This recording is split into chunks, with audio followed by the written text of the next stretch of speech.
नमः शिवाय। ओम नमो भगवते वासुदेवाय। अथ पूर्णमासी व्रत कथा। द्वापर युग में एक समय की बात है कि यशोदा माँ ने कृष्ण से कहा, हे कृष्ण, तुम सारे संसार के उत्पन्न करता, पोषक और संहार करता हो। आज कोई ऐसा व्रत बताओ जिसके करने से मृत्यु लोक में स्त्रियों को विधवा होने का बहाना रहे। ये व्रत सभी मनुष्यों की मनोकामना को पूर्ण करने वाला हो। श्री कृष्ण कहने लगे, हे माता, तुमने अति सुंदर प्रश्न किया है।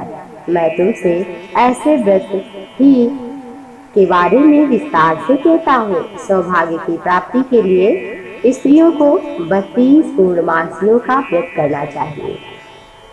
इस व्रत को करने से स्त्रियों का सौभाग्य और संपत्ति मिल जाती है, सौभाग्य अचल रहता है, भगवान शिव के प्रति भक्ति प्राप्त हो जाती है।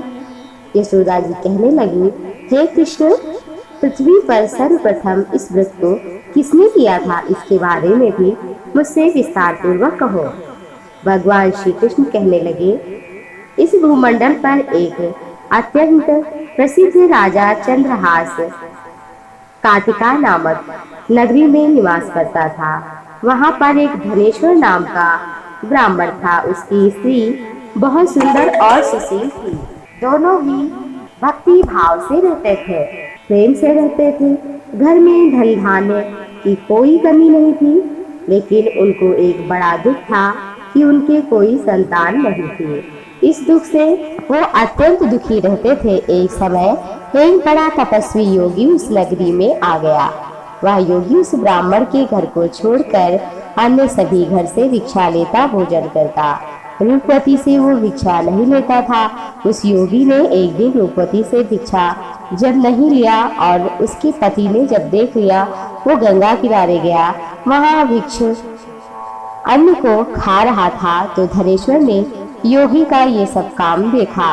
अपनी भिक्षा का अनादर देखकर धनेश्वर दुखी हुआ। योगी के पास जाकर बोला, महात्मन, आप सभी घरों से भिक्षा ले लेते हैं, परंतु मेरे घर से नहीं लेते। इसका कारण क्या है, क्या मैं जान सकता हूँ? योगी बोला कि निपुत्र के घर से भीख पतितों के अन्न के तुल्य होती है, और जो पतित का अन्न खाता है वह भी पतित होता है।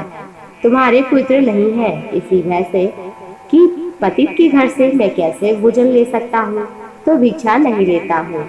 धनेश्वर ये सुनकर बड़ा दुखी हुआ। हाथ जोड़कर योगी के चरणों पर गिर पड़ा। दुखी होकर कहने लगा, हे नाथ, आप मुझे पुत्र प्राप्ति का कोई उपाय बताइए। आप सर्वज्ञ हैं, मुझ पर अवश्य ही कृपा करें। धन की कोई कमी नहीं है, परंतु पुत्र न होने के कारण मैं बहुत ही दुखी हूँ। आप मेरे दुख का नाश करें। आप सामर्थ्यवान है। यह सुनकर योगी बोला, हे ब्राह्मण, तुम देवी चंडी की आराधना करो। घर जाकर अपनी स्त्री से उसने सब वृत्तांत कहा और स्वयं तप के लिए वन में गया। वन में जाकर उसने चंडी देवी की उपासना की, उपवास किया। चंडी ने 16वें दिन उसको स्वप्न में दर्शन दिया और कहा, हे धनेश्वर, जा तेरे पुत्र होगा, परंतु 16 वर्ष की आयु में उसकी मृत्यु हो जाएगी। यदि तुम दोनों स्त्री पुरुष 32 पूर्णमासियों का व्रत पूर्ण कर लो तो तुम्हारा पुत्र दीर्घायु हो जाएगा। जितनी तुम्हारी सामर्थ्य हो, आटे के दिए बनाकर भगवान शिव की पूजा करना, परंतु पूर्णमासी को 32 हो जाना चाहिए। प्रातः काल होने पर इस स्थान के पास तुम्हें एक आम का पेड़ दिखाई पड़ेगा। उस पर चढ़कर एक फल तोड़कर अपने घर जाना, अपनी पत्नी को देना, उससे वृत्तांत कहना। ऋतु स्नान के पश्चात स्वच्छ होकर शिव का ध्यान करके उस फल को खा लेगी तो भगवान शिव की कृपा से उसको गर्भ हो जाएगा। ब्राह्मण प्रातः काल उठा तो उसने पास ही में देखा कि एक आम का वृक्ष है जिस पर सुंदर आम का फल लगा हुआ था। उस ब्राह्मण ने उस आम के वृक्ष पर चढ़कर उस फल को तोड़ने का बड़ा प्रयास किया, परंतु बहुत प्रयास करने पर जब ना चढ़ पाया तो ब्राह्मण को चिंता हुई तो विघ्न विनाशक गणपति भगवान की वंदना करने लगा और कहा, हे प्रभु, आप तो विघ्नों का नाश करने वाले हैं। जो सुमिरत सिद्धि होय, गणनायक करिवर बदन, करहु अनुग्रह सोई, बुद्धि राशि शुभ गुण सदन। हे गणपति भगवान, मेरे कार्य को पूर्ण होने में मेरी मदद करो। दुष्टों का नाश करने वाले, रिद्धि सिद्धि के देने वाले, आप मुझको कृपा करके इतना बल दे कि मैं अपने मनोरथ को पूरा कर पाऊँ। इस प्रकार गणपति जी की प्रार्थना करने पर उनकी कृपा से धनेश्वर वृक्ष पर चढ़ पाया और एक आम का सुंदर फल लेकर नीचे उतर कर आया। अपने घर गया, पत्नी को फल दिया और पति के कथनानुसार पत्नी ने फल को खाया। वो गर्भवती हुई। देवी की कृपा से उसे एक अत्यंत सुंदर पुत्र भी हुआ, जिसका नाम उन्होंने देवीदास रखा। माता पिता के हर्ष और शोक के साथ वो बालक शुक्ल पक्ष के चंद्रमा की भांति अपने पिता के घर में बढ़ने लगा।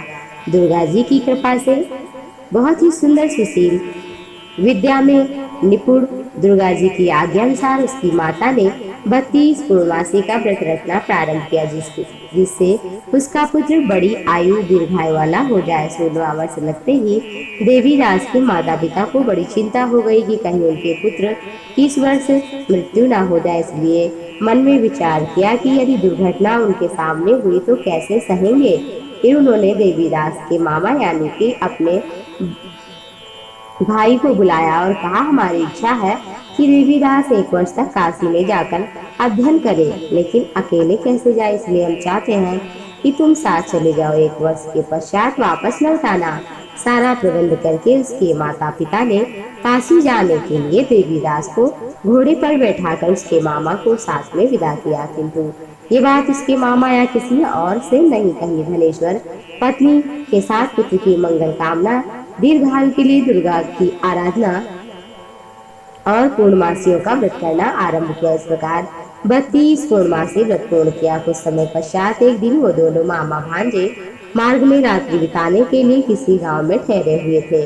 उस दिन उस गांव में एक ब्राह्मण की बहुत ही सुंदर, सुशीला, विदुषी, गुणवती कन्या का विवाह होने वाला था और जिस धर्मशाला के अंदर बर बारात ठहरी हुई थी, उसी धर्मशाला में देवीदास और उसके मामा भी थे। संयोगवश कन्या को तेल आदि चढ़ाकर मंडप आदि का कार्य हुआ तो लग्न के समय वर को कोई रोग हो गया, वो पहुंच नहीं पाया। तो वर के पिता ने अपने कुटुंबियों से परामर्श करके ये बात निश्चित किया कि देवीदास मेरे पुत्र जैसा सुंदर है और यदि इसके साथ विवाह करा दूं, लग्न करा दूं तो विवाह आदि कार्य बाद में मेरे पुत्र के साथ हो जाएंगे। ऐसा सोचकर देवीदास के मामा से जाकर बोला कि तुम थोड़ी देर के लिए अपने भांजे को हमें दे दो, जिससे विवाह के लग्न का सारा कार्य पूर्ण हो। तब उसका मामा बोला कि जो भी कन्यादान के समय मिलेगा वो सब हमें मिलेगा, तो मेरा भांजा दूल्हा बनेगा। ये बात वर के पिता ने स्वीकार किया और अपना भांजा वर बनाने को भेजा और उसके साथ सारे विवाह कार्य पूर्ण हुए। रात्रि में विधि पूर्वक सब संपन्न हुआ। पत्नी के साथ वह भोजन भी नहीं कर रहा था, बहुत दुखी था कि ना जाने किसकी पत्नी होगी। एकांत में सी सोच में पड़ा था, आंखों में आंसू आ गए थे। तब वधू ने पूछा कि क्या बात है, आप बहुत दुखी हैं। तब उसने सब बातें जो वर के पिता और उसके मामा में हुई वो बताई। तब कन्या कहने लगी कि यह ब्रह्म विवाह के विपरीत कैसे हो सकता है। देव, ब्राह्मण और अग्नि के समेत मैंने आपको ही पति स्वीकार किया है, इसलिए आप मेरे पति हैं, मैं आपकी पत्नी हूँ, किसी अन्य की कदापि नहीं। तब देवीदास ने कहा, ऐसा मत करिए, क्योंकि मेरी आयु बहुत थोड़ी है, मेरे पश्चात आपका क्या होगा। लेकिन वो दृढ़ विचारों वाली थी, बोली, आपकी जो गति होगी स्वामी वही मेरी होगी। अब उठो, भोजन करो। देवीदास पत्नी के साथ भोजन किया, रात्रि में सोए। प्रातः काल 4 बजे उठकर अपनी पत्नी को 3 नगों से जड़ी हुई अंगूठी दी, एक रुमाल दिया और कहा, हे प्रिय, इसे रखो और संकेत समझ करके तुम सुखी हो जाओ। मेरा मरण और जीवन जानने के लिए एक पुष्प का बगीचा लगाओ, उसमें सुगंधी वाली एक नवमल्लिका लगाओ, उसको प्रतिदिन जल से सिंचा करो, आनंद के साथ रहो, उत्सव मनाओ। जिस समय और जिस दिन मेरा प्राणांत होगा फूल सूखेंगे और जब यदि मेरे प्राण फिर से वापस आए तो फिर से हरे भरे हो जाएंगे, तब तुम समझ लेना मैं जीवित हूँ। प्रातः काल होते ही वहाँ बाजे गाजे बजने लगे और जिस समय विवाह का कार्य समाप्त करने के लिए वर बाराती मंडप में आए तो कन्या ने वर को भली प्रकार देखकर अपने पिता से कहा कि ये मेरा पति नहीं है, मेरा पति तो वही है जिसके साथ मेरा पाणी ग्रहण हुआ है, इसके साथ मेरा विवाह नहीं हुआ है। यदि यह वही है तो बताए, मैंने इसको क्या कहा था, क्या दिया था। और जो भी आभूषण दिए थे उन्हें दिखाए। रात में मैंने क्या इनसे बातें की थी गुप्त, वो सब बताए हमको। पिता के कथनानुसार वर को बुलवाया गया। कन्या की ये सब बात सुनकर वो कहने लगा, मैं कुछ नहीं जानता। इसके पश्चात लज्जित हुए और वो सब बारात लेकर लौट गए। भगवान श्री कृष्ण बोले, हे माँ, इस प्रकार देवीदास काशी विद्या अध्ययन के लिए गया। जब कुछ समय बीता तो काल के द्वारा प्रेरित होकर एक सर्प रात्रि के समय उसको डसने के लिए वहां पर आया। उस सर्प के विष के प्रभाव से उसके सैन का स्थान चारों ओर से विष की ज्वाला से विषैला हो गया, परंतु व्रतों में सर्वश्रेष्ठ पूर्णमासी के व्रत के प्रभाव से उसको काटने न पाया। 32 पूर्णमासी का व्रत उसकी माँ ने पूर्ण कर लिया था। इसके बाद मध्याह्न के समय स्वयं काल वहां पर आया और उसके शरीर से प्राणों को निकालने का प्रयत्न करने लगा, जिससे वह मूर्छित होकर पृथ्वी पर गिर पड़ा। भगवान की कृपा से उसी समय माता पार्वती के साथ भगवान शिव आए। मूर्छित देख करके पार्वती माँ ने शिव से प्रार्थना की, हे प्रभु, इसकी माँ ने 32 पूर्णमासी का व्रत पूर्ण किया है, अब हे भगवान इसे आयु प्रदान करें। भवानी के कथनानुसार भक्तवत्सल भगवान शिव ने उसको प्राण दान दिया। इस व्रत के प्रभाव से ही काल मृत्यु को छोड़ देना पड़ा, स्वस्थ हो गया। उधर उसकी स्त्री उसके काल की प्रतीक्षा किया करती थी। जब उसने देखा कि पुष्प वाटिका में पत्र पुष्प कुछ भी नहीं है तो बहुत ही आश्चर्य हुआ, और जब हरा भरा देखा तो उसने समझ लिया कि मेरे पति जीवित हैं। कहा अपने पिता से, पिताजी आप ढूंढिए। और पिता जैसे ही निकल रहे थे तो इधर मामा और भांजे आए। देख करके लोगों को बड़ा ही आनंद हुआ। नगर के निवासी एकत्रित हुए और पहचाना कि यही वर था। और कन्या ने जब देखा तो दोनों ही आनंद से खुशी से एक दूसरे को गले लगा करके प्रसन्न हुए, भगवान शिव का नाम उच्चारण करने लगे। और ससुर ने फिर बहुत सा धन दहेज में देकर के विदा किया। अपने गांव के नगर के निकट जब गए तो कई लोगों ने देखकर उनके माता पिता को पहले ही जाकर खबर दी कि आपका पुत्र देवीराज पत्नी सहित मामा सहित आ रहा है। ऐसा समाचार सुनकर पहले तो उन्हें विश्वास ही नहीं हुआ, लेकिन जब सबने उनकी बात का समर्थन किया तो बड़े प्रसन्न हुए। थोड़ी ही देर में देवीदास ने आकर अपने माता पिता के चरणों में सिर रखा, प्रणाम किया। उसकी पत्नी ने सास ससुर के चरणों को स्पर्श किया। माता पिता ने अपने पुत्र पुत्रवधू को अपने हृदय से लगाया और दोनों के नेत्रों से प्रेमाश्रु बह चले। अपने पुत्र पुत्रवधू के आने की खुशी में धनेश्वर ने बहुत बड़ा उत्सव किया, ब्राह्मणों को दान दक्षिणा दिया। भगवान श्री कृष्ण बोले, इस प्रकार धनेश्वर 32 पूर्णमासियों के व्रत के प्रभाव से पुत्रवान हुआ और उसकी पत्नी को पुनः अपना पति जीवित मिला और उन्हें पुत्र मिला। भगवान की कृपा से जो भी पूर्णमासी का व्रत करता है, पढ़ता है, सुनता है, उसकी सभी मनोकामनाएं पूर्ण होती है। बोलो भगवान शंकर की जय।